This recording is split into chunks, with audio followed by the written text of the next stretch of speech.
Minscat. Estoy recién abriendo este canal que se va a llamar Mis Raíces. ¿Por qué mis raíces? Porque se va a tratar acerca de los descendientes jamaicanos. Lo mismo de los que están aquí en Jamaica que los que siguen viviendo en Cuba. Y vamos a hacer, todo el mundo en este canal va a incorporar su experiencia y su historia como descendientes jamaicanos. Yo voy a empezar diciendo la mía. Yo vine para Jamaica en el 2003, sin conocer a mi familia. Después aquí fui reencontrándome con muchas de mis raíces. En el 2003 llegué acá. Me enamoré de Jamaica, donde más nunca me fui definitivamente para Cuba de nuevo.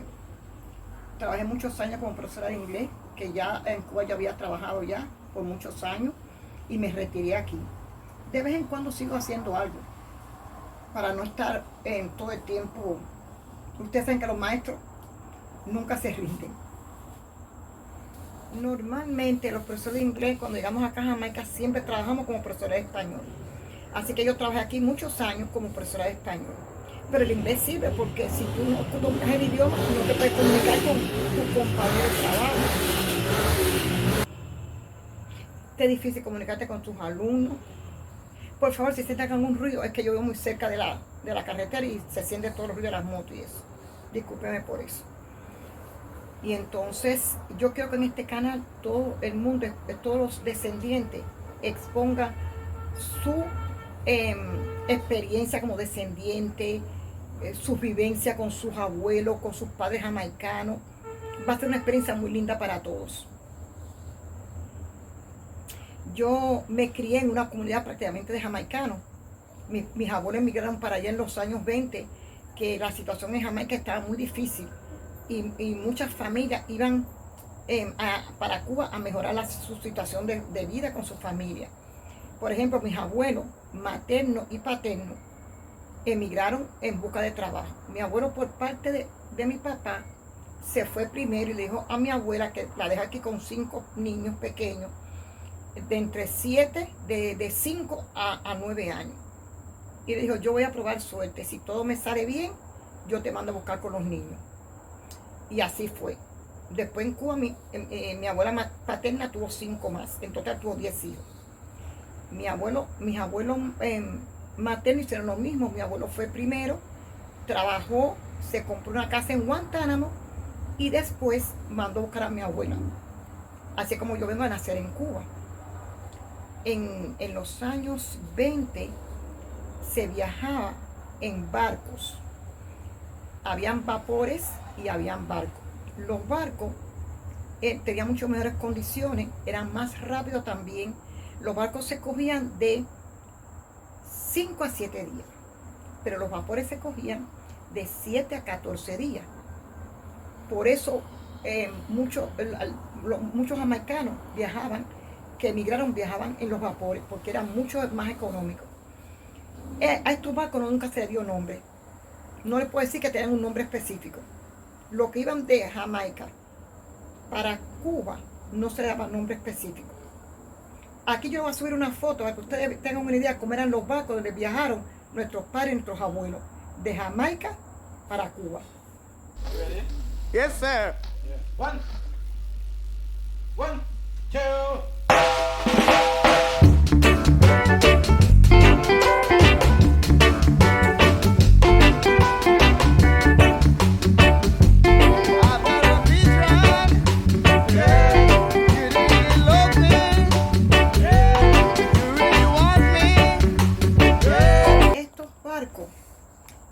Tenían en Santiago de Cuba y en La Habana.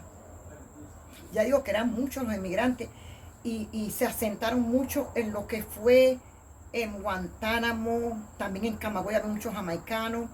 Yo me acuerdo que en mi barrio había muchos jamaicanos que habían emigrado y habían hecho familia en Cuba. Por mi cuadra estaban los Smith, estaban los Exxon, estaban los Williams, los Cat, que eran la familia de mi mamá, estaban los Ming, la familia de mi papá, estaban los Jackson, estaban los Brooks, estaban los Brown, los Lewis, los Derrick. Había mucha familia de jamaicanos. Vaya, si le sigo enumerando, no tendría cuándo terminar. Así que eso es una idea de cuántos jamaicanos emigraron, hicieron su familia y se establecieron en Cuba. Algunos, como el papá de mi mamá, quiso morir en tierra jamaicana. Y en el año 1972 volvió para Jamaica y murió aquí. Con su hermana, que era la que le quedaba viva, de la generación de él, ¿no? Otros no pudieron volver y murieron en Cuba. Pero siempre los que pudieron volver regresaron.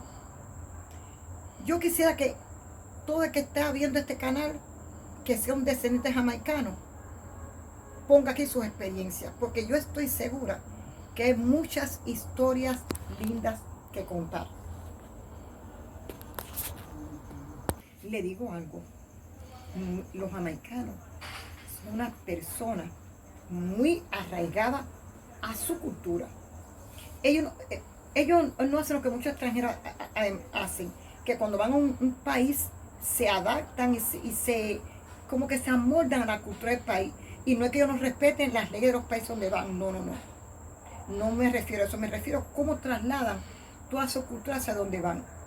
Mi casa, lo que era dentro de mi hogar, era un ambiente totalmente jamaicano. La comida, yo me acuerdo que mi abuelo se llevó semilla de aquí, que se la voy a enseñar ahora. ¿Qué cosa es aquí? Es una fruta que cuando se come parece revoltillo de huevo. Y muy rica, es un plato aquí nacional, se puede decir, decimos un plato nacional. Se come mucho con saltfish, que es el bacalao, y se consume muchísimo. Yes, sir. Yeah. One, two.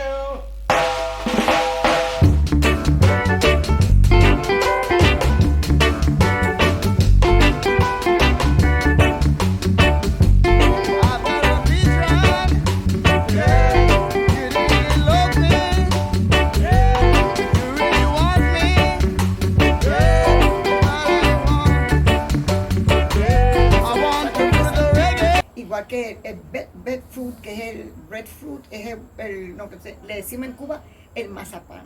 Que en Cuba no se le hace mucho caso a esta, que lo comimos con una vianda. No, aquí no, en Cuba no se le hace mucho caso.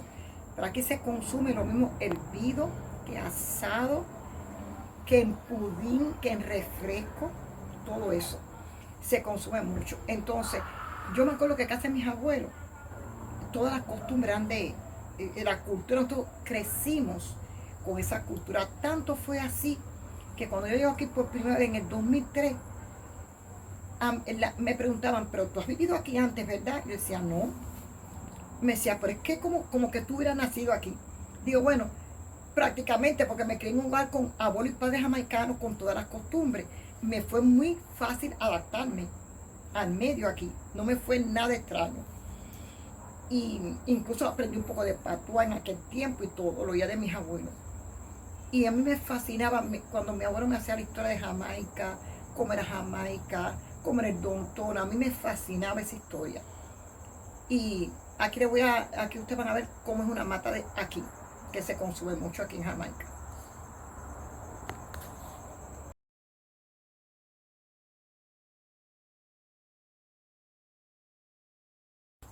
Yo recuerdo que en mi casa, una vez al año, se hacía una fiesta que se enterraba un poste.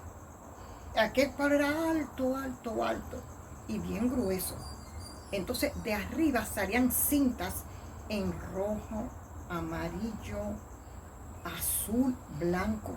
Entonces el baile consistía en bailar alrededor de aquel palo, de aquel poste, bailar alrededor de él. Se tejía en el mismo baile, el movimiento era tejerlo y después desbaratarlo de nuevo, volverlo a tejer, y en eso consistía el baile. Una cosa muy llamativa y muy linda. En Guantánamo tenemos nosotros decimos allá el centro, tenemos una asociación de descendientes jamaicanos, donde ahí se enseña inglés a los muchachos, a las personas que quieren aprender inglés. Se trata de mantener la cultura y las costumbres de Jamaica y la identidad con los jamaicanos también, del lado acá. El presidente es Jorge Derrick, que después vamos a hacer una entrevista porque él tiene muchas cosas para enriquecer este canal. Algunos descendientes que hay en Guantánamo le vamos a hacer entrevistas. Su familia lo pueden ver aquí, al igual que muchas familias pues, se le va a hacer entrevista para que su familia la pueda ver allá. Aquí estamos tratando de crear un puente de amor y un reencuentro entre familias que a lo mejor no se han podido encontrar. Ese es el objetivo principal de este canal. Y por último, quiero que vean cómo era Downtown King Street en el 1920. Había mucho movimiento de venta, como ahora, mucha comida, porque aquí los jamaicanos siembran mucho, crían mucho. Aquí el chivo es una carne muy preciada y siempre se ha criado y la costumbre no se ha perdido. Y como no encontramos ese espíritu de venta y de cosas en Downtown, en aquella época también se ve ahora. Y entonces vamos a subir una foto para que ustedes vean cómo era Downtown en aquella época. Espero que ustedes me apoyen, que me sigan, que compartan, porque de ahora en adelante hay muchas cosas importantes y lindas de que hablar aquí. Nos vemos, los quiero y vamos a unirnos a este puente que tanto nos va a gustar y muchos beneficios nos va a dar. Yes, sir. One, two.